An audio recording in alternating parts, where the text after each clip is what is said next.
Enterrei meu marido há 6 meses. Chorei sobre seu caixão, segurei a mão dos meus filhos no funeral e aprendi a viver com o silêncio que ele deixou. Mas numa terça-feira comum, enquanto comprava pão no mercado do bairro, eu o vi.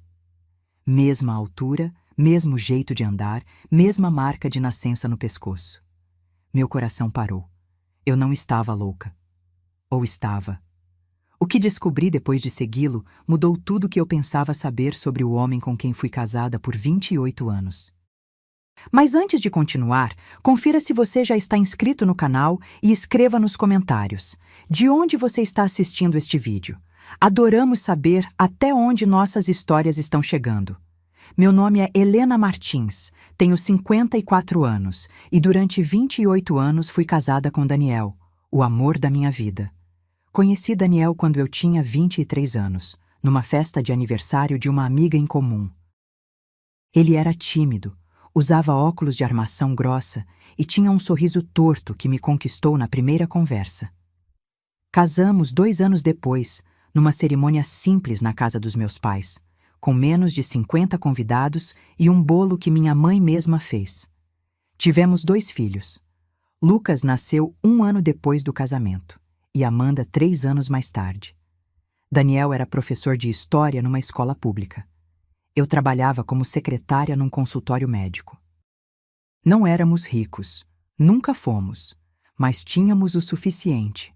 Tínhamos amor, tínhamos nossa rotina, tínhamos nossos domingos de almoço em família e nossas sextas à noite assistindo filmes antigos que Daniel adorava. Ele morreu numa manhã de março.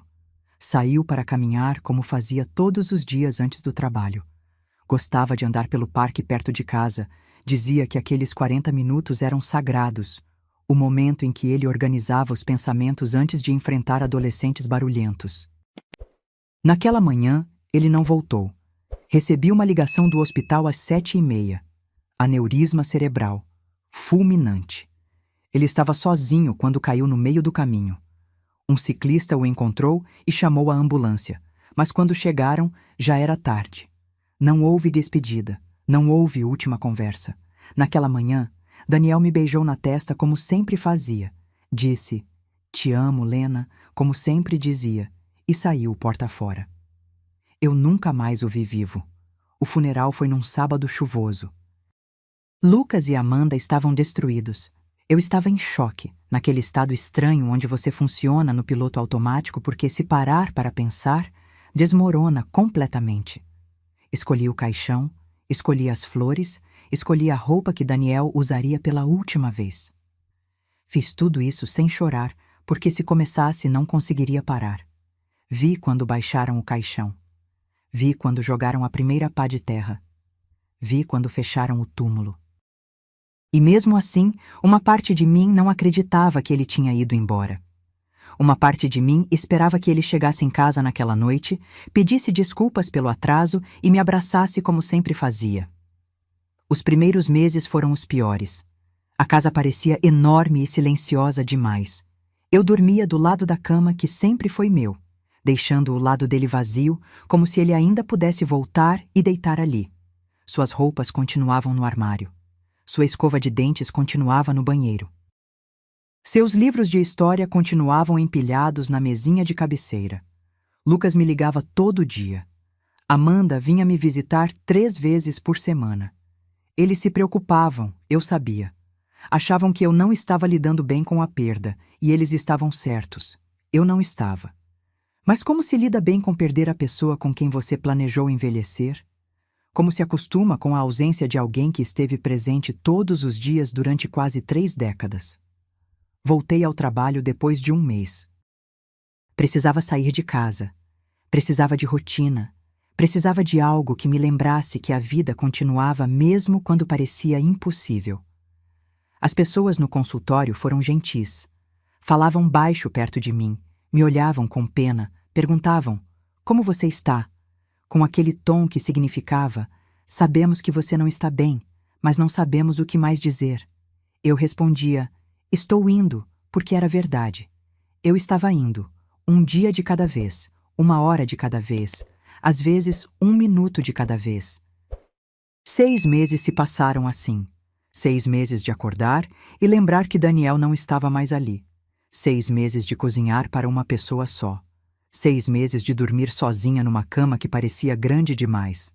6 meses aprendendo a existir sem ele. E então, numa terça-feira de setembro, eu o vi. Era final de tarde. Eu tinha saído do trabalho e parado no mercado do bairro para comprar algumas coisas. Pão, leite, café, os itens básicos que sempre comprava. Estava no corredor dos laticínios quando percebi um homem alguns metros à frente. Ele estava de costas, olhando as prateleiras, mas algo nele me fez parar. A altura. A postura. O jeito como inclinava a cabeça levemente para a direita quando estava concentrado. Meu coração começou a bater mais rápido. Ele se virou um pouco, pegando uma caixa de leite, e foi quando eu vi de perfil. O nariz. A linha do maxilar. A marca de nascença no lado esquerdo do pescoço, uma mancha escura do tamanho de uma moeda pequena. Deixei cair a cesta que estava segurando. As coisas rolaram pelo chão. Alguém perguntou se eu estava bem. Não respondi. Não conseguia tirar os olhos dele. Era Daniel. Tinha que ser. Ninguém mais tinha aquela marca de nascença exatamente naquele lugar, aquele mesmo formato de rosto, aquela mesma maneira de se mover. Ele começou a andar em direção aos caixas. Sem pensar, comecei a segui-lo. Minha mente gritava que aquilo era impossível, que eu havia enterrado meu marido 6 meses atrás, que havia visto seu corpo no caixão, que aquilo não fazia sentido. Mas meus pés continuavam andando, um atrás do outro, seguindo aquele homem que não podia ser Daniel, mas era. Ele parou na fila do caixa. Eu fiquei alguns metros atrás, escondida atrás de uma prateleira, observando. Minha respiração estava irregular. Minhas mãos tremiam. Peguei meu celular e abri a galeria de fotos. Encontrei a última foto que tinha tirado de Daniel 3 semanas antes dele morrer. Era num churrasco na casa de Lucas. Daniel estava sorrindo, segurando um copo de cerveja, usando uma camisa azul que eu sempre disse que ficava bonita nele. Olhei para a foto. Depois, olhei para o homem na fila. A semelhança era assustadora. Não era só parecido. Era idêntico. Ele pagou suas compras e começou a sair do mercado. Segui do lado de fora, mantendo distância. Vi quando ele atravessou a rua, caminhou 2 quarteirões e entrou num prédio antigo de apartamentos. Fiquei parada na calçada do outro lado da rua, olhando para a porta por onde ele tinha entrado, tentando entender o que acabara de acontecer. 3 possibilidades passaram pela minha cabeça. Primeira, eu estava tendo alucinações provocadas pelo luto. Segunda, aquele homem era extraordinariamente parecido com Daniel, incluindo a marca de nascença por pura coincidência. Terceira, algo muito estranho estava acontecendo, algo que eu não conseguia explicar. Voltei para casa em estado de choque. Sentei no sofá e fiquei olhando para a parede durante horas. Não jantei. Não liguei a televisão. Apenas sentei ali, tentando processar. Quando Lucas me ligou naquela noite, como fazia todas as noites, perguntei sem pensar: "Você tem certeza que seu pai morreu?" Houve um silêncio do outro lado da linha. "Mãe, o que você quer dizer? Você viu o corpo dele?" "Mãe, nós todos vimos. No velório. O que está acontecendo? Você está bem?" "Eu vi alguém hoje", eu disse com a voz trêmula. "No mercado. Era igualzinho ao seu pai." "Mãe", Lucas falou devagar, com aquele tom que as pessoas usam quando estão tentando acalmar alguém que não está bem. Às vezes vemos pessoas que nos lembram de quem perdemos. É normal no processo de luto. Talvez você devesse conversar com alguém, um psicólogo, alguém que possa te ajudar a processar tudo isso. Não era só parecido, Lucas. Era ele. A mesma marca de nascença. Tudo. "Mãe, por favor, você precisa descansar. Quer que eu vá aí?" "Não", eu disse rapidamente. "Não, estou bem. Você tem razão. Provavelmente foi só minha cabeça pregando peças. Desculpa te preocupar." "Tem certeza?" "Tenho. Boa noite, filho." Desliguei antes que ele pudesse insistir. Sabia que se ele viesse, tentaria me convencer de que eu estava enlouquecendo de tristeza. E talvez eu estivesse, mas precisava ter certeza. Naquela noite, deitada na cama, peguei meu celular e fiquei olhando fotos de Daniel. Tinha centenas delas. Nosso casamento, o nascimento de Lucas, o primeiro dia de escola de Amanda, aniversários, natais, férias, uma vida inteira documentada em imagens. Aproximei a foto dele no churrasco, aquela marca de nascença. Daniel sempre dizia que ela parecia um coração de lado. Quando éramos jovens, eu costumava beijá-la e dizer que era ali que meu amor por ele morava. Ele ria, achava romântico e bobo ao mesmo tempo. Aquele homem no mercado tinha a mesma marca, exatamente no mesmo lugar. Eu precisava voltar lá. Precisava vê-lo de novo. Precisava entender. Na manhã seguinte, liguei no consultório dizendo que não me sentia bem. Não era mentira. Não havia dormido quase nada e meu estômago estava embrulhado. Esperei até a hora em que normalmente faria meu intervalo do almoço, por volta do meio-dia, e fui até o prédio onde o homem havia entrado. Era um edifício antigo de 5 andares, sem porteiro, com uma entrada de vidro que dava direto para um pequeno hall com caixas de correio. Fiquei do outro lado da rua, observando. Não sabia o que estava esperando. Não sabia o que faria se o visse novamente. 1 hora se passou. Depois 2. Eu estava começando a me sentir ridícula quando a porta se abriu e ele saiu. Mesma altura, mesma postura, mesmo rosto. Ele usava jeans e uma camisa cinza. Óculos de sol escondiam parte do rosto, mas eu reconheceria aquele jeito de andar em qualquer lugar. Daniel sempre andava com as mãos nos bolsos, os ombros levemente curvados para frente. Aquele homem andava exatamente da mesma forma. Atravessei a rua rapidamente, antes que pudesse pensar melhor. "Daniel!" chamei. Ele não se virou. Continuou andando. "Daniel!" chamei mais alto, correndo um pouco para alcançá-lo. Dessa vez ele parou e se virou, tirando os óculos de sol. E ali, olhando diretamente para mim, estava o rosto do meu marido. Os mesmos olhos castanhos, as mesmas sobrancelhas grossas, a mesma pequena cicatriz acima do lábio superior de quando ele caiu de bicicleta aos 10 anos.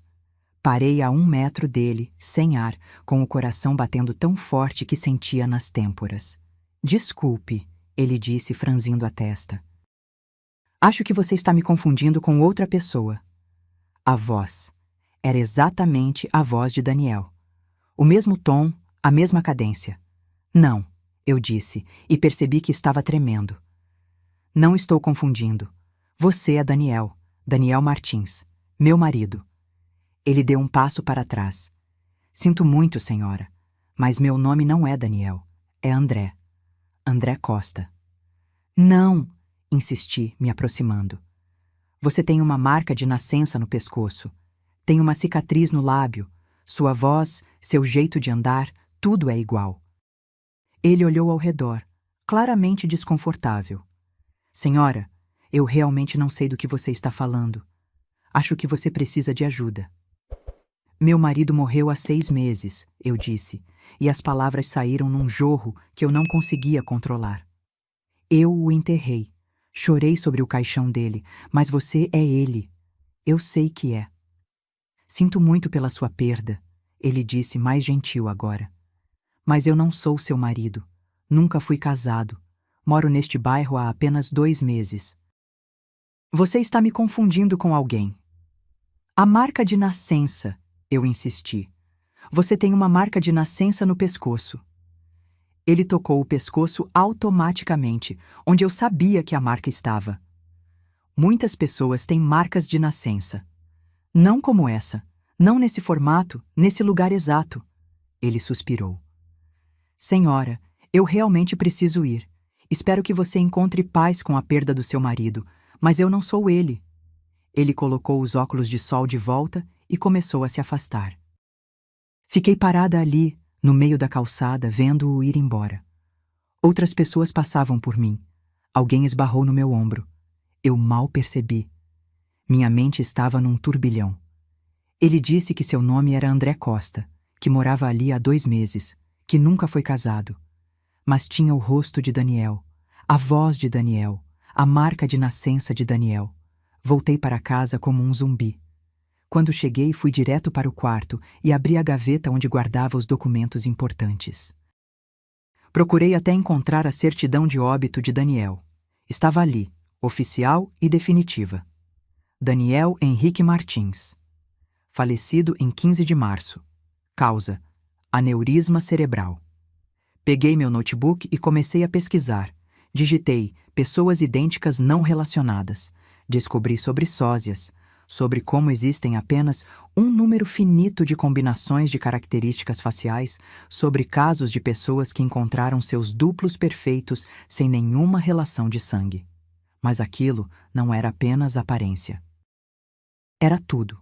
O jeito de andar, a voz, a marca de nascença no lugar exato. Durante os dias seguintes, voltei àquele prédio várias vezes. Ficava do outro lado da rua, observando. Vi André sair pela manhã, sempre por volta das 8. Vi ele voltar no final da tarde. Vi ele comprar jornal na banca da esquina. Vi ele parar num café para tomar algo. E cada vez que o via, meu coração apertava. Porque parecia que Daniel estava vivo, andando, respirando, existindo num mundo paralelo, onde não me conhecia, onde não éramos casados, onde nossa vida juntos nunca havia acontecido. Amanda percebeu que algo estava errado. Numa de suas visitas, ela me encontrou distraída, olhando pela janela.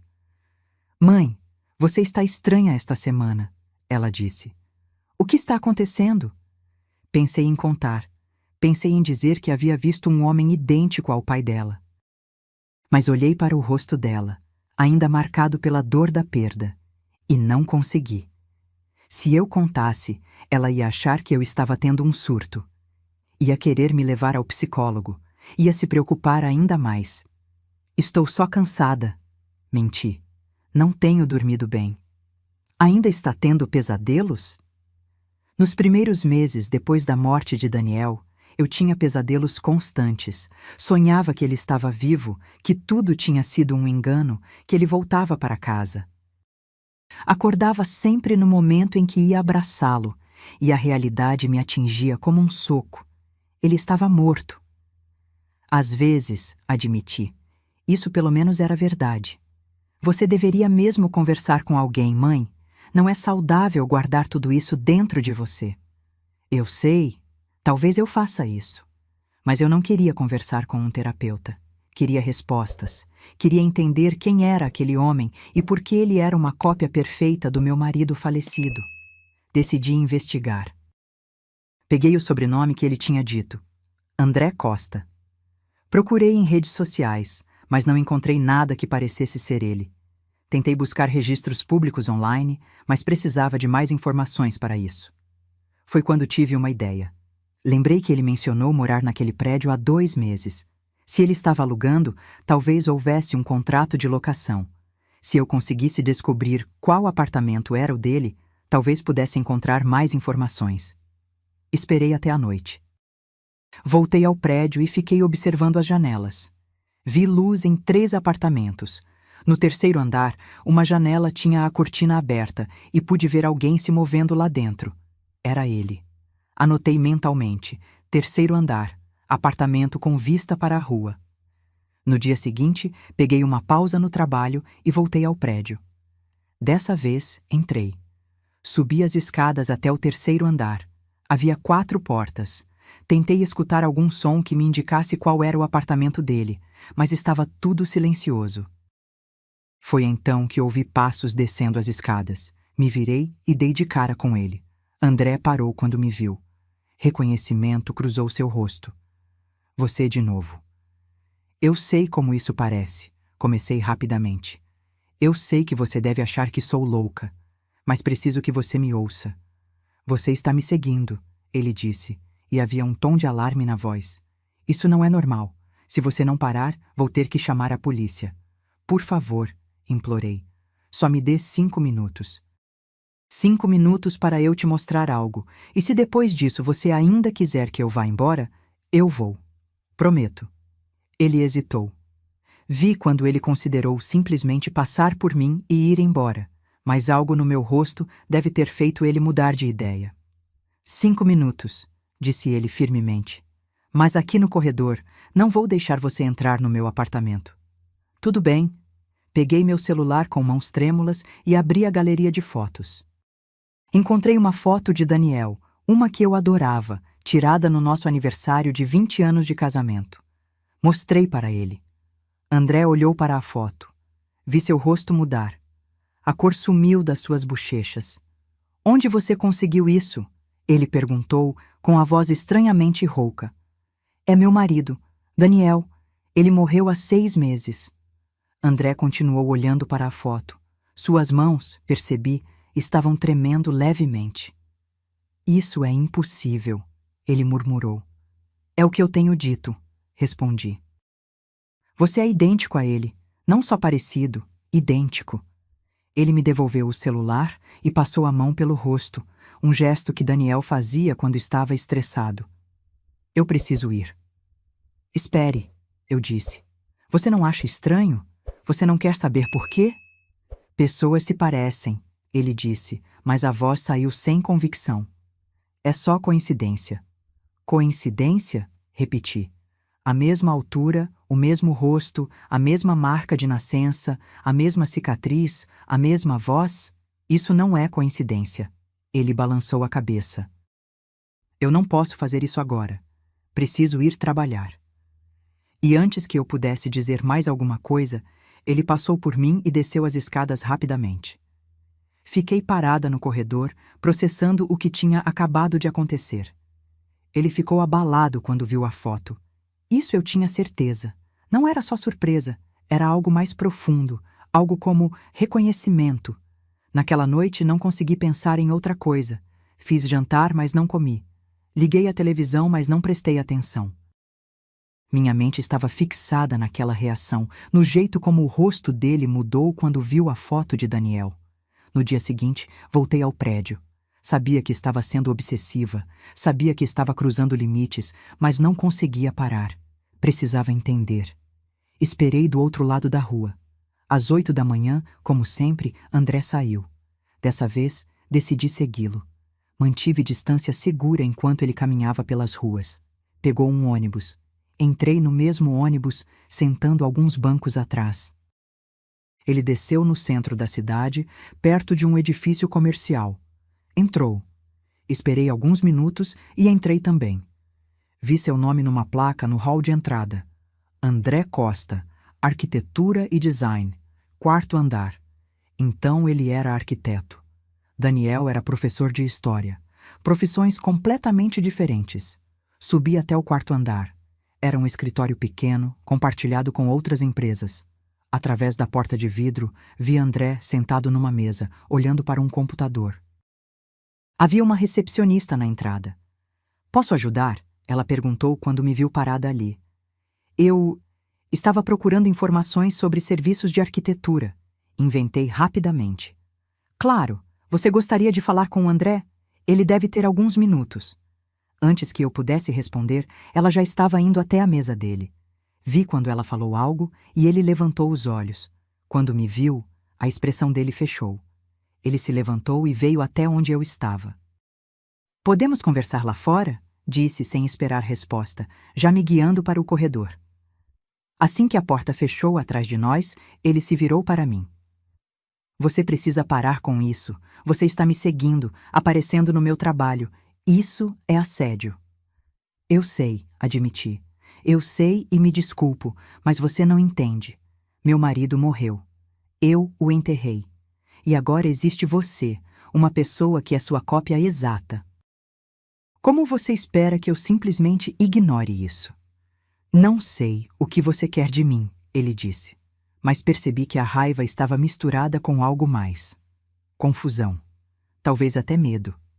Quero a verdade, respondi. Quem é você realmente? De onde você veio? Por que se parece tanto com meu marido? Ele me olhou por um longo momento. Depois suspirou. Olha, eu não sei o que te dizer. Meu nome é André Costa. Nasci em Porto Alegre. Meus pais morreram quando eu era criança. Fui criado por uma tia. Mudei para cá há 2 meses para começar do zero depois de um divórcio complicado.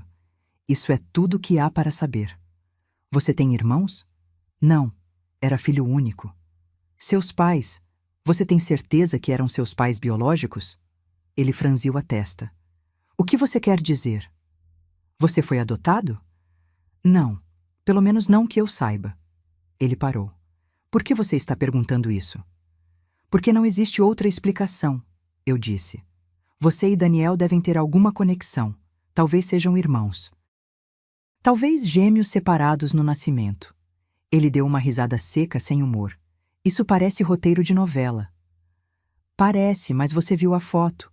Você viu o quanto são parecidos.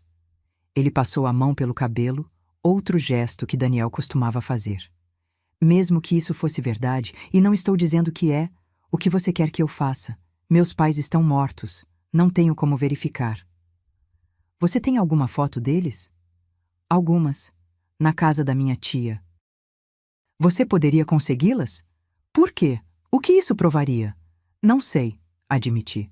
Mas talvez mostre alguma coisa. Por favor, eu não estou tentando te prejudicar ou te assustar. Só quero entender. André ficou em silêncio por um momento. Depois disse: Se eu concordar em olhar as fotos antigas, você promete me deixar em paz depois? Se não encontrarmos nada, sim, prometo. Tudo bem, ele suspirou. Minha tia mora a 2 horas daqui. Posso ir lá no fim de semana. Mas isso não significa que acredito nessa teoria maluca. Obrigada, eu disse, sentindo uma mistura de alívio e ansiedade. Muito obrigada. Ele balançou a cabeça. Espero que você encontre as respostas que está procurando. E espero que depois disso você consiga seguir em frente. Voltei para casa sentindo algo que não sentia há meses. Esperança. Talvez não fosse sã, talvez fosse perigosa, mas estava ali. A possibilidade de entender, de encontrar uma explicação que fizesse sentido. Lucas me ligou naquela noite. Mãe, a Amanda me disse que você não está bem. Ela está preocupada. Estou bem, menti. Ela disse que você anda distraída, que não está comendo direito. É só o luto, filho. Ainda estou processando tudo. Você sabe que pode conversar comigo, né? Sobre qualquer coisa. Por um momento, considerei contar tudo. Sobre André, sobre a semelhança impossível, sobre minha obsessão em descobrir a verdade. Mas não contei. Como poderia? Ele já achava que eu não estava lidando bem com a morte do pai. Se eu contasse isso, ia ter certeza. Eu sei, disse. E agradeço por isso. Mas estou bem, Lucas, de verdade. Não sei se ele acreditou, mas não insistiu. O fim de semana pareceu demorar uma eternidade para chegar. Sexta, sábado, cada hora arrastando devagar. Domingo de manhã, recebi uma mensagem de André. Encontrei algumas fotos antigas. Posso te mostrar hoje à tarde se ainda quiser. Respondi imediatamente. Sim. Onde? Há uma cafeteria perto do meu apartamento. Rua das Flores, número 234. Às 3 horas? Estarei lá. Passei o resto da manhã num estado de nervosismo ansioso. Troquei de roupa 3 vezes. Não conseguia comer.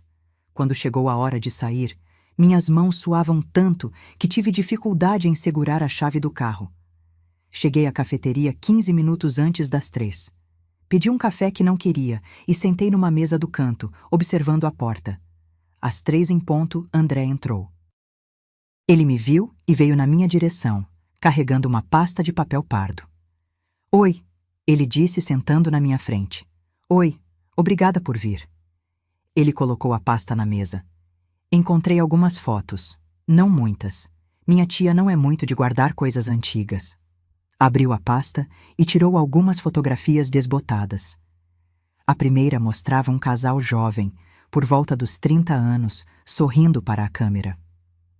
Esses são meus pais, André disse. Ou as pessoas que eu sempre acreditei serem meus pais. Olhei para a foto cuidadosamente. O homem era alto, magro, com cabelo escuro. A mulher era baixa, de cabelos loiros. Nenhum dos dois se parecia particularmente com André. Você se parece com eles? Perguntei. Minha tia sempre disse que eu puxei o lado da família do meu pai. Disse que me pareço com meu avô paterno. Você tem foto dele? Não, ele morreu antes de eu nascer. Ele mostrou mais algumas fotos. André criança, talvez com 5 ou 6 anos, com o casal. André adolescente. André na formatura. E então ele tirou uma última foto. Achei isso também, disse hesitante. Estava numa caixa velha no sótão da minha tia. Nunca tinha visto antes. Era uma certidão de nascimento. André Costa Silva, nascido em 14 de agosto de 1970, em Porto Alegre. Mãe, Clarice Costa Silva. Pai, não declarado. Pai não declarado. Eu li em voz alta. Você não sabia disso? Não. A certidão que eu sempre tive, aqui está nos meus documentos atuais, tem o nome do meu pai nela. João Silva. Mas essa aqui? Ele olhou para o papel como se estivesse vendo um fantasma. Essa é diferente. É uma certidão original, anterior. Meu coração estava batendo rápido. Isso significa que João Silva não era seu pai biológico? Aparentemente não. Ou significa que minha mãe o conheceu depois do meu nascimento e ele me adotou oficialmente, mudando a certidão. Quando seus pais morreram? Eu tinha 8 anos. Acidente de carro. E sua tia, ela sabe alguma coisa sobre isso? Não perguntei. Só peguei as fotos e vim embora. Ele me olhou. Acho que tinha medo da resposta. Você precisa perguntar, eu disse. Ela pode saber algo importante. André ficou olhando para a certidão de nascimento como se ela fosse mudar se ele olhasse tempo suficiente. Se ela soubesse algo, não teria me contado? Talvez ela pensasse que estava te protegendo, sugeri. Ou talvez ela mesma não soubesse de tudo. Apeguei meu celular e abri novamente a foto de Daniel. Coloquei ao lado da foto de André criança que ele havia trazido. Olhe, eu disse. Ele olhou. 2 crianças, aproximadamente da mesma idade, em fotos tiradas com décadas de diferença. Mas o rosto, o formato dos olhos, o jeito do sorriso eram inconfundivelmente similares. Meu Deus, André murmurou. Daniel nasceu em 12 de agosto de 1970, eu disse. 2 dias antes de você, segundo essa certidão. Isso não prova nada. Poderia ainda ser coincidência. Você realmente acredita nisso? Ele não respondeu. Não precisava. Vi na expressão dele que ele estava começando a aceitar o que eu já sabia. Isso era mais do que coincidência. Onde Daniel nasceu? André perguntou. Em São Paulo, no Hospital das Clínicas. Minha certidão diz Porto Alegre. Mas e se estiver errada? E se alguém mudou as informações? André encostou na cadeira, passando as mãos pelo rosto. Isso é loucura. Você está sugerindo que... O quê? Que fomos trocados ao nascer? Que alguém nos separou de propósito? Estou sugerindo que existe uma conexão que não entendemos ainda, respondi. E sua tia pode ter as respostas. Ele ficou em silêncio por um longo momento. Depois pegou o celular. Vou ligar para ela, agora. Observei enquanto ele discava. O telefone tocou várias vezes antes de alguém atender. Tia Marta? Sou eu, André. Pausa. Sim, está tudo bem. Olha, preciso te perguntar uma coisa importante. Outra pausa. É sobre minha mãe e meu pai? Ou melhor, sobre meu nascimento. Pude ouvir uma voz feminina do outro lado, mas não distinguir as palavras. Encontrei uma certidão de nascimento antiga, André continuou. Diz que meu pai não foi declarado, que só tinha o nome da minha mãe. Por que eu nunca soube disso? A voz do outro lado subiu de tom. André fechou os olhos. Tia, por favor, preciso saber a verdade. Quem era meu pai biológico? Mais vozes agitadas. André apertou a ponte do nariz. Ela não pode mais se machucar, tia. Ela morreu há 25 anos. O que quer que seja, Não faz diferença para ela agora, mas faz para mim. Silêncio. Depois André abriu os olhos. Olhou para mim com uma expressão que não consegui decifrar. Adotado? Ele repetiu. Eu fui adotado? Meu coração disparou. Desde quando você sabe disso? Por que nunca me contou? Sua voz estava subindo. Não, não estou calmo. Acabei de descobrir que minha vida inteira foi uma mentira. Ele respirou fundo, tentando se controlar. Desculpa, não queria gritar, mas preciso saber mais. De onde eu vim? Quem eram meus pais biológicos? A conversa continuou por mais alguns minutos. André fazia perguntas, ouvia respostas, fazia mais perguntas. Finalmente, desligou. Eu fui adotado, ele disse olhando para mim. Minha mãe, Clarice, não podia ter filhos. Ela e João me adotaram quando eu era recém-nascido. Minha tia disse que foi uma adoção particular, meio por fora dos trâmites oficiais. Uma conhecida de alguém que conhecia alguém. Ela não sabe muitos detalhes porque era criança na época, mas lembra de ouvir conversas sobre como a coisa toda foi meio às pressas. Às pressas? Repeti. Aparentemente eu fui adotado com apenas alguns dias de vida. Eles nem esperaram os papéis oficiais ficarem prontos. Levaram-me para casa e arrumaram a documentação depois. Em 1970, eu disse, pensando. As leis de adoção eram diferentes. Era mais fácil fazer coisas informalmente. Minha tia disse que meus pais nunca falaram sobre isso, que trataram como segredo. Disseram para todos que Clarice tinha dado à luz, que ela tinha ido para outra cidade para ter o bebê porque teve complicações na gravidez. E ela nunca te contou. Disse que prometeu aos meus pais que guardaria segredo, que eles fizeram ela jurar que eu nunca saberia. Ele deu uma risada amarga.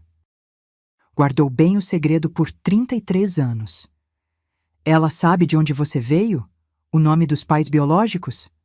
Não, ou não quis dizer. Ficou muito nervosa quando comecei a perguntar. Disse que algumas coisas é melhor deixar no passado. Peguei minha bolsa e tirei uma pasta que tinha trazido comigo. Dentro estavam documentos de Daniel. Certidão de nascimento, certidão de casamento, certidão de óbito. Daniel nasceu no Hospital das Clínicas em São Paulo, às 3 da tarde de 12 de agosto de 1970, eu disse, mostrando a certidão. Parto normal. Mãe, Mariana Martins. Pai, Antônio Martins. André pegou o papel, estudou. Então nossos pais eram pessoas diferentes. Isso não nos faz irmãos. Mas você foi adotado. E se essa certidão também não for verdadeira? E se alguém mudou os registros? Por quê? Por que alguém faria isso? Não sei, admiti. Mas existem casos. Bebês trocados em hospitais. Crianças vendidas ou dadas ilegalmente. Nos anos 70, essas coisas aconteciam mais do que gostaríamos de acreditar. André colocou a certidão na mesa. Então o que você está sugerindo? Que eu e seu marido éramos irmãos? Gêmeos? A semelhança física, as datas de nascimento próximas, você sendo adotado informalmente, tudo aponta para alguma conexão. Mas seus sogros, eles teriam sabido se Mariana teve gêmeos. Não conheci os pais de Daniel, eu disse. Eles morreram antes de nos conhecermos. Acidente de carro quando Daniel tinha 18 anos. André ficou pálido. Acidente de carro? Sim. Por quê? Meus pais também morreram em acidente de carro, quando eu tinha 8 anos. Um arrepio subiu pela minha espinha. Isso não pode ser coincidência. 2 famílias, 2 acidentes de carro, ambos envolvendo os pais, décadas de diferença. André balançou a cabeça. Estou começando a achar que você está certa, que há algo muito errado aqui. Precisamos investigar mais, eu disse. Os registros do hospital onde Daniel nasceu. Talvez haja algo lá. E se descobrirmos algo terrível? E se for melhor não saber? Olhei nos olhos dele, aqueles olhos que eram tão parecidos com os de Daniel. Você consegue simplesmente esquecer tudo isso e seguir em frente? Fingir que não viu as semelhanças, que não descobriu sobre sua adoção? Ele segurou meu olhar por um longo momento. Depois suspirou. Não, não consigo. Então vamos descobrir a verdade, juntos. E foi assim que começamos. André e eu, unidos por um mistério que envolvia um homem morto e segredos enterrados há mais de 3 décadas. Nos dias seguintes, começamos a investigar. Primeiro, tentei encontrar informações sobre Mariana e Antônio Martins, os pais de Daniel. Era difícil porque não sobrou muita família. Daniel era filho único e depois que seus pais morreram, ele ficou meio sem raízes familiares. Os poucos parentes que conhecia eram distantes, primos que ele via uma vez a cada 10 anos. Liguei para a prima mais próxima de Daniel, Beatriz. Ela tinha alguns anos a mais que ele e morava no interior de São Paulo. Helena!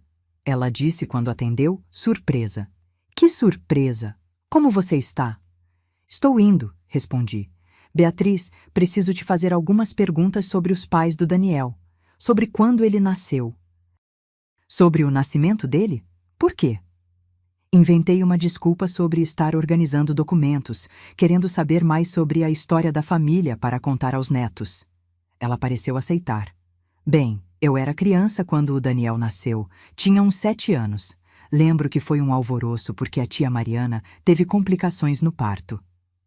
Que tipo de complicações? Não sei os detalhes, só ouvi conversas de adultos, mas sei que ela ficou internada por mais tempo que o normal. E depois ficou muito fraca, levou meses para se recuperar completamente. Ela teve parto normal? Acho que sim. Não tenho certeza. Por que você está perguntando tudo isso? Só curiosidade, menti, tentando juntar as peças da história familiar. Entendo. Bom, se quiser saber mais, você poderia tentar falar com a Dona Rosa. Ela era parteira na época e ajudou no parto do Daniel. Parteira? Pensei que ele tivesse nascido no hospital. Nasceu, mas Dona Rosa estava lá. Era comum na época ter uma parteira mesmo nos hospitais.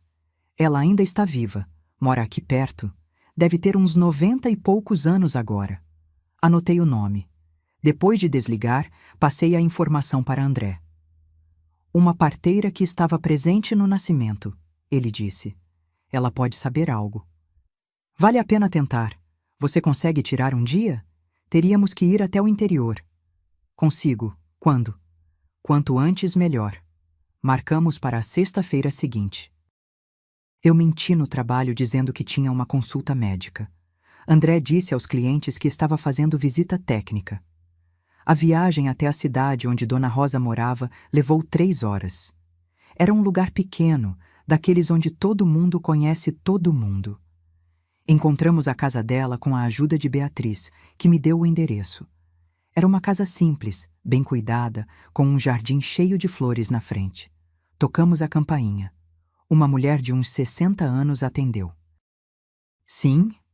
Estamos procurando Dona Rosa, eu disse. Meu nome é Helena. Era a nora de Mariana Martins. Ela ajudou no parto do meu marido há muitos anos. A mulher, que depois descobrimos ser a filha de Dona Rosa, nos olhou com desconfiança. Mamãe está com 93 anos. Ela não lembra muito das coisas. Entendo.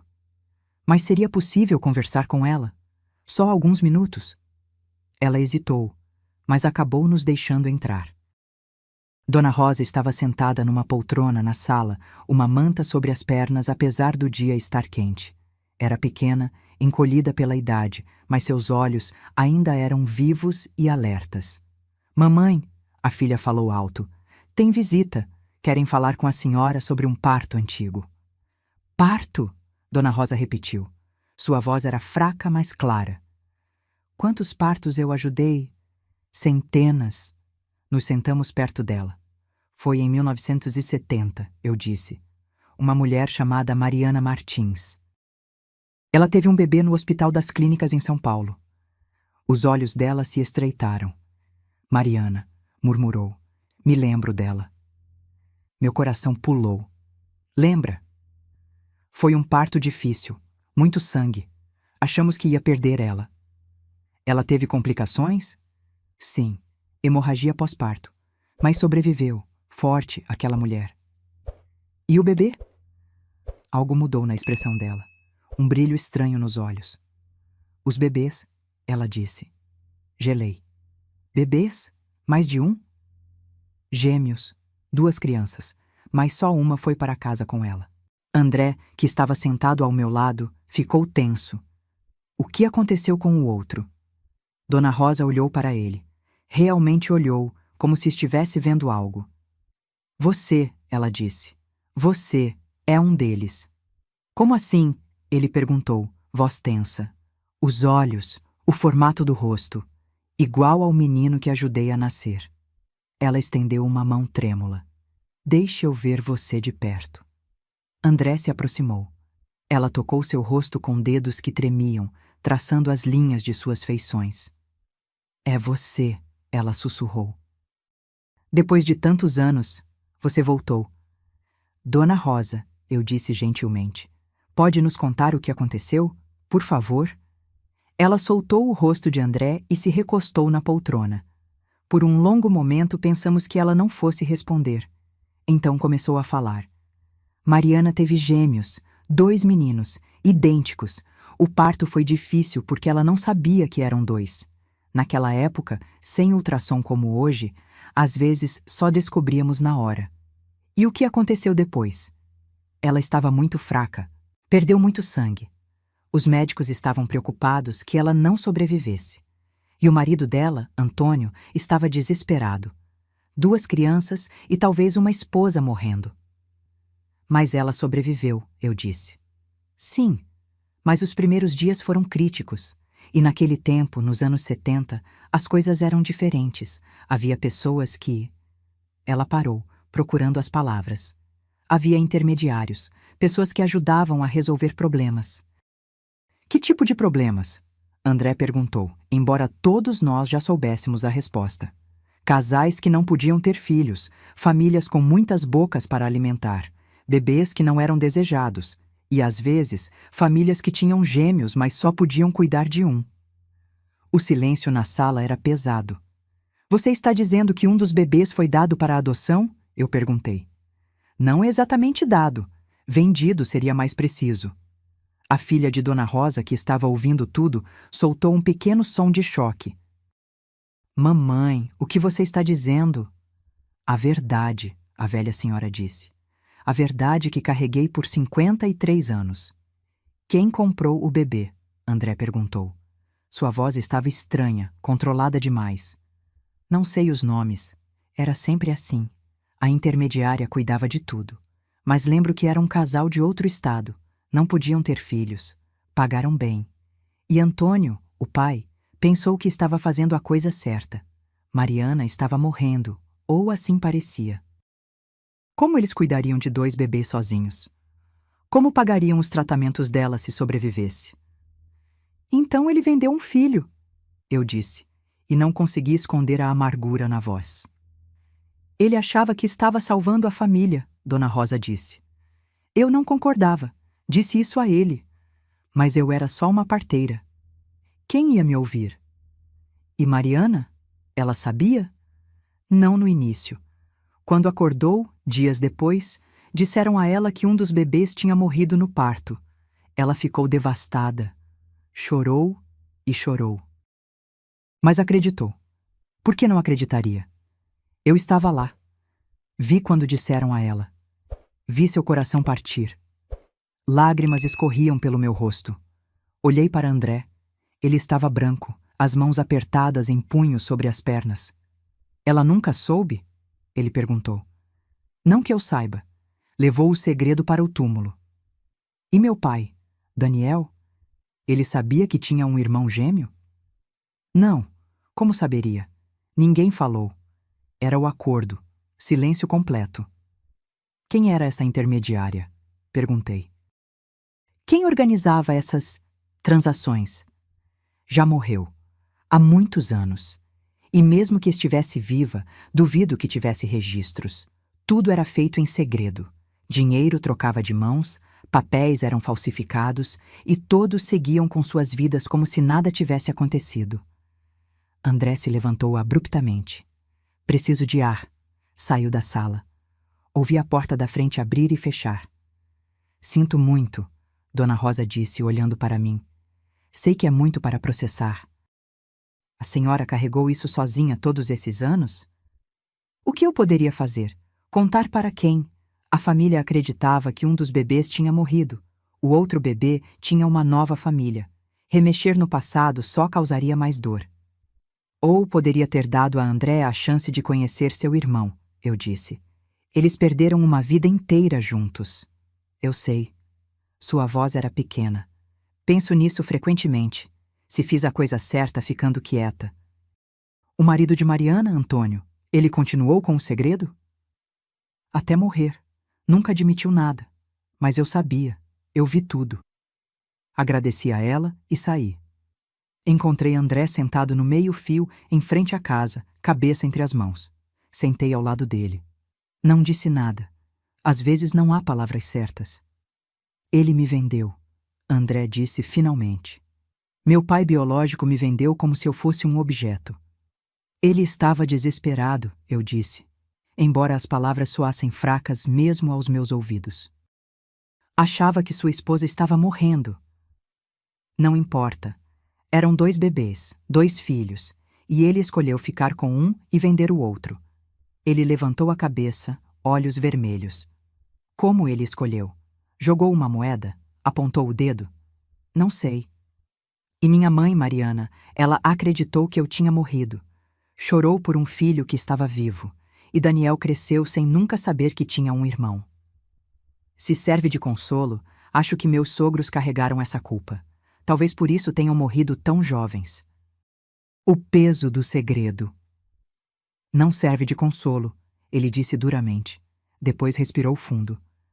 Desculpa, não quero descontar em você. Sei que você também está processando tudo isso. Não precisa se desculpar. Você tem todo o direito de estar com raiva. Ficamos sentados ali por um longo tempo. Carros passavam. Crianças brincavam na rua. A vida continuava, indiferente ao nosso sofrimento. O que fazemos agora? André finalmente perguntou. Não sei, admiti. Temos a verdade. Sabemos o que aconteceu. Mas isso não traz Daniel de volta. Não devolve os anos que vocês perderam. Não. Mas pelo menos agora eu sei quem sou. Ou de onde vim. Você é André Costa, eu disse. Criado por pessoas que te amaram, mesmo que não fossem seus pais biológicos. Isso não mudou. Não. Mas tudo mais mudou. Na viagem de volta, ficamos em silêncio por 1 hora. Eu dirigia, André olhava pela janela. O peso da verdade que descobrimos pairava no ar entre nós. Preciso saber mais sobre ele, André disse de repente. Sobre Daniel, sobre quem ele era. Olhei para ele de relance. Por quê? Porque era meu irmão, meu gêmeo, e eu nunca o conheci. Mas talvez, se eu souber sobre sua vida, possa entender um pouco sobre a minha também. O que você quer saber? Tudo. Como ele era, do que ele gostava. Ele era feliz? Sorri apesar das lágrimas que ameaçavam cair. Ele era gentil, paciente, adorava ensinar. Ficava empolgado quando um aluno entendia algo que estava tentando explicar. Via o rosto dele se iluminar. Continue. Ele gostava de café forte demais e nunca admitia. Assistia documentários sobre guerras antigas e ficava fazendo comentários em voz alta, mesmo quando estava sozinho. Cantava no chuveiro, sempre desafinado. Tinha medo de altura, mas fingia que não quando os filhos queriam subir em algum lugar alto. André sorriu. Um sorriso pequeno, triste. E como marido? Como ele era com você? Era presente. Mesmo quando estava cansado do trabalho, fazia questão de perguntar sobre o meu dia. Segurava minha mão quando assistíamos televisão. Deixava bilhetes engraçados na geladeira. Nada muito romântico, mas sempre me fez sentir amada. Ele cozinhava? Tentava. O resultado era questionável, mas ele tentava. Eu também, André disse. Não sou muito bom na cozinha. Gostava de ler? Sim, principalmente ficção científica e thrillers. E você? Daniel lia muito. História, principalmente. mas também romances policiais. Que mais? Hobbies? Ele gostava de caminhar. Toda manhã, antes do trabalho, dizia que era seu momento de pensar. Eu faço a mesma coisa, caminho toda manhã. Sempre achei estranho que precisava disso, desse tempo sozinho antes de começar o dia. Talvez seja genético, eu disse. Essa necessidade. Talvez. Paramos num posto de gasolina. Enquanto eu abastecia, André foi comprar café. Quando voltamos para o carro, ele me entregou uma xícara. Obrigada. Você gosta de café forte? Sim. Daniel sempre reclamava que eu fazia forte demais. André sorriu. Eu também gosto forte. Mais uma coisa em comum. Retomamos a viagem. André bebeu seu café em silêncio por alguns minutos. Então disse: Posso te pedir uma coisa? Claro. Você tem mais fotos de Daniel? Gostaria de ver mais, se você não se importar. Não me importo. Tenho centenas. Quando chegarmos, posso te mostrar. Obrigado. Chegamos à minha casa quando já estava escurecendo. Convidei André para entrar. Ele hesitou. Não quero invadir seu espaço. Você não está invadindo. Entre. Ele entrou e olhou ao redor. Era a primeira vez que estava na casa onde Daniel viveu. Vi seus olhos parando nos detalhes. As fotos na parede, os livros na estante, os chinelos de Daniel que eu nunca consegui jogar fora, ainda ao lado do sofá. Sente-se, eu disse. Vou preparar café. Na cozinha, enquanto a cafeteira trabalhava, me apoiei no balcão e respirei fundo. Tinha sido um dia longo, emocional, revelador. E ainda não tinha acabado. Voltei para a sala com 2 xícaras. André estava olhando as fotos na parede. Esse é Lucas, meu filho mais velho, eu disse, apontando. E essa é Amanda. Eles se parecem com você. Todos dizem que Lucas puxou o pai. Amanda puxou mais a mim. Eles sabem? Sobre mim? Não, ainda não. Não sabia como contar antes de ter certeza do que estava acontecendo. E agora que tem certeza? Vou contar. Eles merecem saber que o pai tinha um irmão, que tem um tio. André engoliu em seco. Tio. Nunca pensei que seria tio. Peguei alguns álbuns de fotos antigos. Sentamos no sofá, lado a lado, e comecei a mostrar. Nosso casamento. Os primeiros anos. O nascimento de Lucas. O crescimento de Amanda. Festas de aniversário. Férias. Momentos comuns de uma vida compartilhada. André olhava cada foto com atenção intensa. Em algumas, tocava-nos a imagem de Daniel com a ponta dos dedos, como se pudesse sentir alguma conexão através do papel. Ele parece ter sido feliz, André disse. Foi. Apesar de tudo que passou na infância, perdendo os pais tão jovem, ele construiu uma boa vida. Acha que ele sentia algo? Como eu sentia? Aquele vazio inexplicável? Não sei. Se sentia, nunca mencionou. Pensei por um momento. Mas havia momentos em que ele ficava pensativo, meio melancólico. Perguntava se ele estava bem, dizia que estava, mas sempre achei que tinha algo que ele não compartilhava. Talvez fosse isso, a ausência de algo que ele nem sabia que existia. Talvez. Continuamos olhando fotos até tarde da noite. Em algum momento pedi comida. Comemos pizza sentados no chão da sala, cercados por álbuns abertos. Você tem filhos? Perguntei. Percebi que sabia muito pouco sobre a vida dele. Não. Minha ex-esposa e eu tentamos, mas não aconteceu. Foi uma das coisas que nos separou, na verdade. Ela queria muito ser mãe e, quando percebeu que não ia acontecer comigo, começou a me culpar. Sinto muito. Está tudo bem. O casamento já não estava bom antes disso. Filhos teriam sido só um band-aid temporário. Quanto tempo vocês ficaram casados? 6 anos. Nos divorciamos há 3. Tem namorado agora? Não. Tenho me concentrado no trabalho. Mudei para cá para começar do zero, deixar o passado para trás. Ele deu uma risada seca. Não esperava que o passado me encontrasse de qualquer forma. A vida é estranha assim. É. Ficamos em silêncio confortável. Não era estranho ter André ali, percebi. De certa forma, parecia certo. Como se uma peça que estava faltando tivesse finalmente se encaixado. Posso te perguntar uma coisa? André disse. Claro. Como você está lidando com tudo isso? Com a revelação? Com saber que seu marido tinha um irmão gêmeo que foi vendido ao nascer? Pensei antes de responder. Não sei, ainda estou processando. Por um lado, fiquei com raiva dos pais de Daniel por terem feito isso, por terem mantido o segredo. Por outro, entendo que foi uma situação impossível. E principalmente fico pensando em tudo que vocês dois perderam. Todos os anos que poderia ter sido irmãos, conhecido um ao outro. Eu penso nisso também. Se tivéssemos crescido juntos, como teria sido diferente? Para ambos? Não sabemos.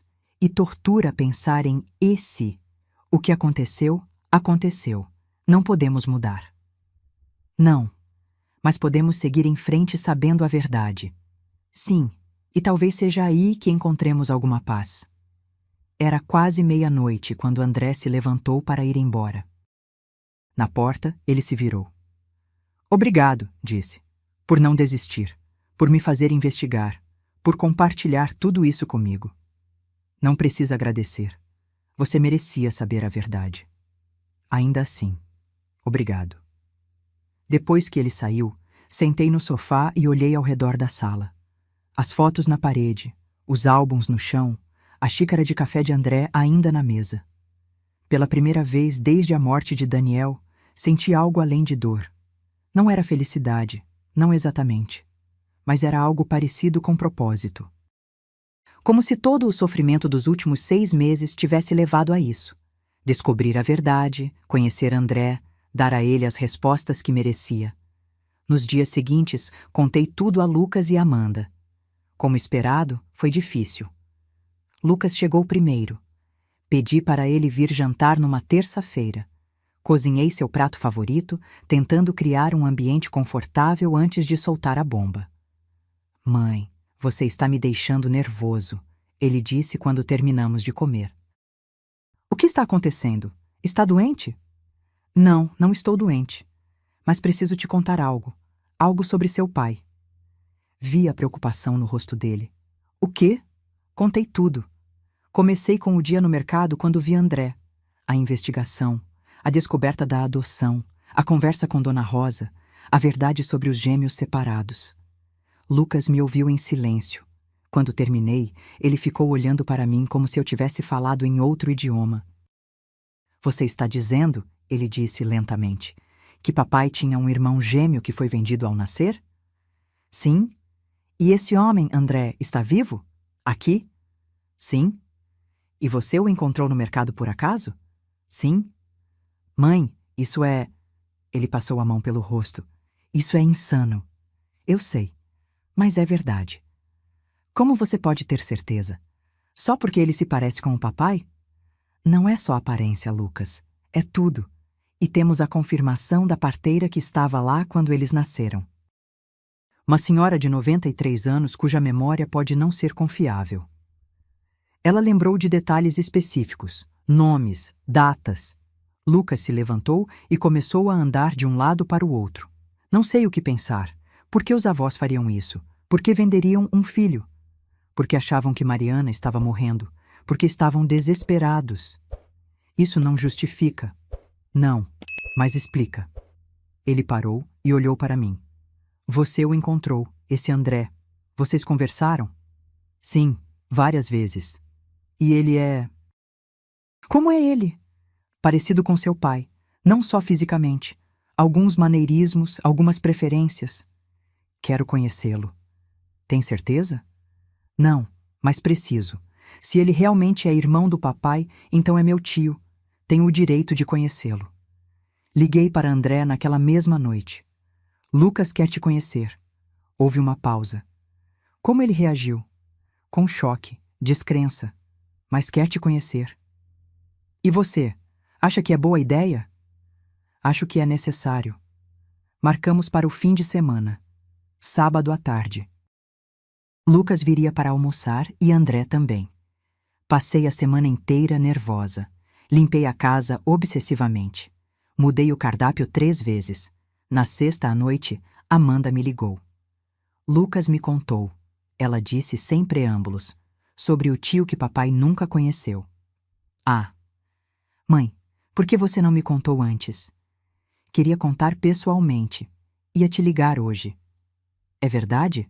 Tudo isso realmente aconteceu? É. Meu Deus. Ela ficou em silêncio por um momento. Posso vir também? No sábado? Quero conhecê-lo. E assim, no sábado, preparei almoço para 4.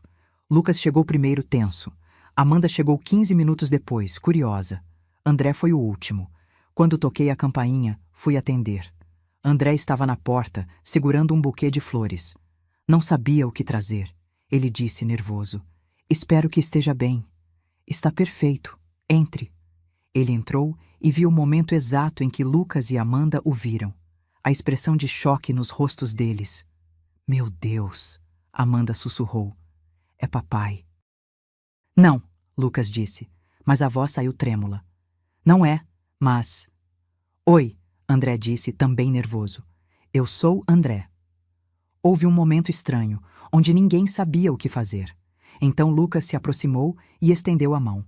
Lucas, filho de Daniel. Prazer em conhecer você, André disse, apertando a mão dele. Amanda também se aproximou. Amanda, eu sou a filha mais nova. Oi, Amanda. Ficamos todos parados na sala, a tensão palpável. Vamos sentar? Sugeri. O almoço está quase pronto. O almoço foi estranho. Conversas hesitantes, silêncios desconfortáveis. Mas aos poucos, com a ajuda da comida e do vinho, começamos a relaxar. Lucas fez perguntas, muitas perguntas, sobre a infância de André, seus pais adotivos, sua vida em Porto Alegre. André respondeu tudo pacientemente. Amanda era mais observadora. Ficou olhando André, estudando cada movimento, cada expressão. Você sorri igual ao papai, ela disse de repente. Do lado esquerdo primeiro, depois o direito. André tocou o próprio rosto, como se pudesse sentir o sorriso. Sério? Sim. E você coça a sobrancelha quando está pensando. Papai fazia a mesma coisa. Genética, Lucas disse. Mesmo separados, alguns comportamentos são herdados. Ou talvez seja mais que genética, Amanda disse baixinho. Talvez seja algo mais profundo, algo da alma. Depois do almoço, sentamos na sala. Mostrei a Lucas e Amanda as fotos que tinha mostrado a André. Eles olharam fotos antigas de Daniel, depois olharam para André, vendo as semelhanças impossíveis de ignorar. Você tem filhos? Amanda perguntou. Não, nunca tive. Papai dizia que ter filhos foi a melhor coisa que já fez, ela disse, os olhos marejados. Ele nos amava tanto. Eu sei, André disse suavemente. Sua mãe me contou. Vocês tiveram sorte de tê-lo. E ele teria tido sorte de conhecer você, Lucas disse, de saber que tinha um irmão. Ficamos conversando até o final da tarde. Aos poucos, a estranheza foi dando lugar a algo mais confortável. Não era exatamente familiar, não ainda, mas era um começo. Quando estava escurecendo, Lucas e Amanda foram embora. André também se preparou para ir. Obrigado, ele disse na porta, por organizar isso. Sei que não foi fácil. Como você está se sentindo? Sobrecarregado? Mas bem, seus filhos são boas pessoas. São. Daniel fez um bom trabalho. Nós podemos fazer isso de novo? Nos encontrar? Eu gostaria de conhecê-los melhor. E você também. Gostaria disso. Ele sorriu. Aquele sorriso torto de Daniel que agora eu reconhecia como sendo só dele. Boa noite, Helena. Boa noite, André. Nas semanas seguintes, André se tornou parte regular das nossas vidas. Ele vinha jantar uma vez por semana. Lucas o convidou para assistir futebol. Amanda apresentou o namorado. E eu comecei a ver André não como um lembrete doloroso de Daniel, mas como sua própria pessoa. Alguém que tinha valor por si só, não só como irmão gêmeo do meu falecido marido. Certa noite, depois de um jantar particularmente agradável, André me ajudou a lavar a louça. Lucas e Amanda já tinham ido embora. Posso te perguntar algo? Ele disse, enxugando um prato. Claro. Você ainda sonha com ele? Com Daniel? Às vezes. Menos agora do que antes. E você? Eu tenho sonhos estranhos. Sonho com lugares que nunca estive, com pessoas que nunca conheci. Mas são familiares de alguma forma. Como memórias que não são minhas. Talvez sejam de Daniel. Você acredita nisso? Em conexões além da física? Não sei no que acredito mais, admiti. Mas sei que há coisas que não podemos explicar. E talvez não precise ter explicação. Terminamos a louça em silêncio companheiro. Quando estava pronto para ir embora, na porta, ele hesitou. Helena, tem algo que venho querendo te dizer. O quê? Obrigado, por tudo. Por me encontrar, por me dar uma família que eu nunca soube que tinha. Por me dar um lugar onde pertenço. Sua voz falhou. Eu estava tão sozinho antes, e agora, sem pensar, o abracei. Ele me abraçou de volta, e por um momento permiti-me fingir que era Daniel. Depois me afastei. Desculpa, ele disse. Não queria... Está tudo bem. Todos precisamos de abraços às vezes. Ele sorriu. Sim, precisamos. Os meses passaram. O outono virou inverno. André se tornou parte da nossa vida tão naturalmente que era difícil lembrar de um tempo quando ele não estava lá. Lucas o convidou para ser padrinho do filho que estava esperando. Amanda pedia conselhos dele sobre trabalho. E eu comecei a depender da presença dele de maneiras que não esperava. Não era romance, não era isso. Era amizade, família, conexão. Alguém que entendia o vazio que Daniel deixou porque ele próprio carregava um vazio similar. Uma noite de sexta, estávamos sentados na minha sala. Amanda e Lucas tinham acabado de sair. Ficamos nós dois, o silêncio confortável entre nós. Às vezes, André disse de repente, eu me pego imaginando como teria sido, se tivéssemos crescido juntos, eu e Daniel. Vocês teriam sido próximos, eu disse. Gêmeos geralmente são. Ou talvez tivéssemos nos odiado, competido por atenção. Nunca saberemos. Não, mas pelo menos agora você sabe a verdade. Sabe de onde veio. Graças a você. Não, graças ao destino, ou ao universo, ou ao próprio Daniel, talvez, lá de onde estiver, nos empurrando para nos encontrarmos. André olhou para a foto de Daniel na parede, a mesma que eu olhava todos os dias. Você acha que ele ficaria feliz, sabendo que nos conhecemos? Acho que ficaria. Daniel sempre valorizou família acima de tudo. Saber que tem um irmão, que esse irmão conheceu seus filhos, que todos nós nos conectamos, sim, ele ficaria feliz. Espero que sim. Ficamos sentados ali, dois sobreviventes de tragédias diferentes, mas conectadas.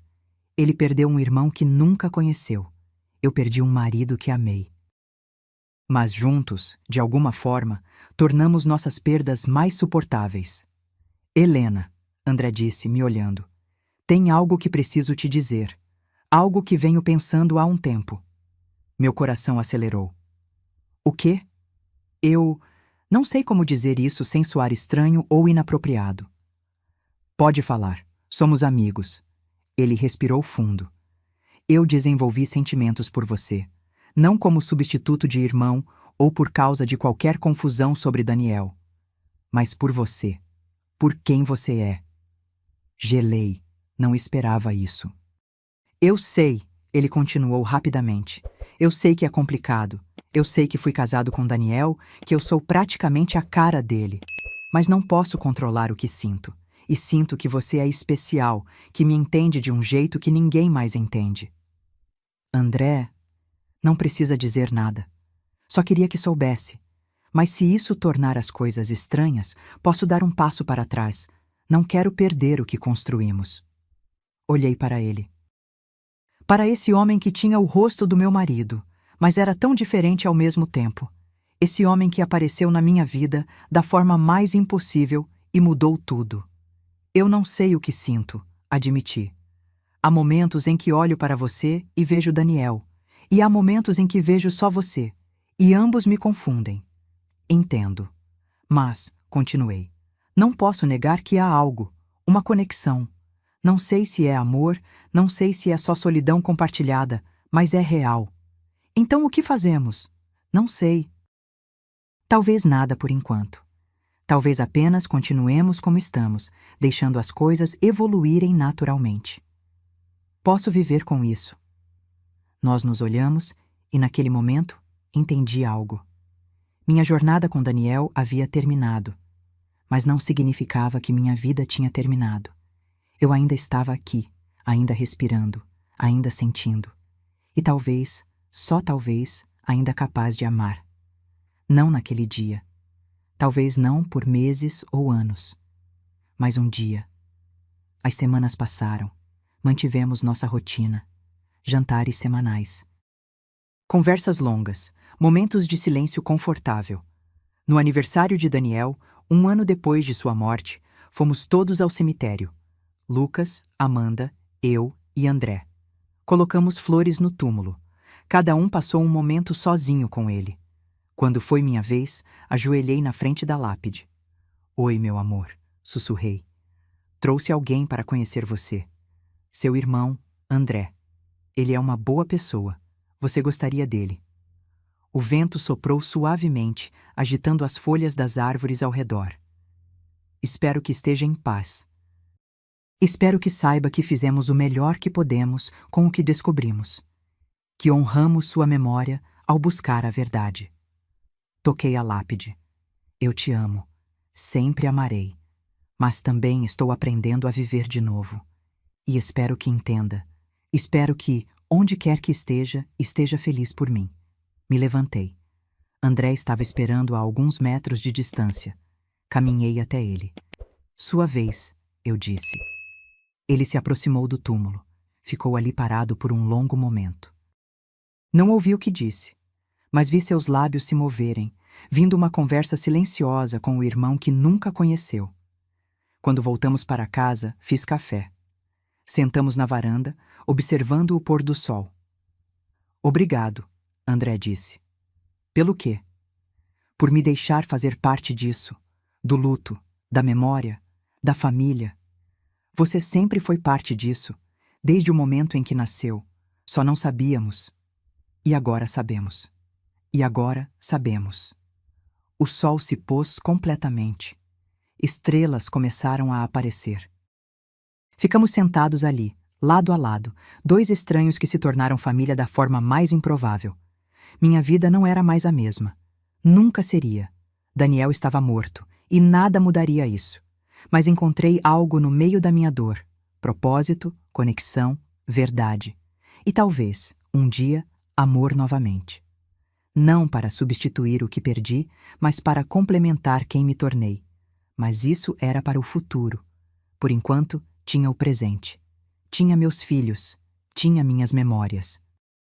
E tinha André, o presente inesperado que o universo me deu justamente quando mais precisava. Enterrei meu marido há 6 meses, mas o vi no supermercado. Seguiu. E o que descobri mudou tudo. Descobri que famílias são mais complexas do que imaginamos. Que segredos podem sobreviver gerações. Que o amor pode se manifestar das formas mais estranhas. E que mesmo no meio da maior dor, ainda podemos encontrar luz. Esta é minha história. Uma história de perda e descoberta, de dor e cura, de fim e recomeço. E embora ainda haja dias difíceis, dias em que a ausência de Daniel dói tanto que mal consigo respirar, também há dias bons. Dias em que rio com meus filhos. Dias em que compartilho histórias com André. Dias em que me lembro de que ainda estou viva, ainda tenho propósito, ainda tenho amor para dar e receber. A vida continua. Mesmo quando pensamos que acabou, ela continua. E cabe a nós decidir o que fazer com os dias que nos são dados. Eu escolhi viver. Escolhi buscar a verdade. Escolhi abraçar as conexões inesperadas que o destino colocou no meu caminho. E não me arrependo. Agora, se você gostou dessa história, clica em se inscrever e me diz nos comentários qual parte te deixou de queixo caído. Ah, e não esqueça de se tornar membro para ter acesso a vídeos exclusivos que não posto aqui. Te espero lá.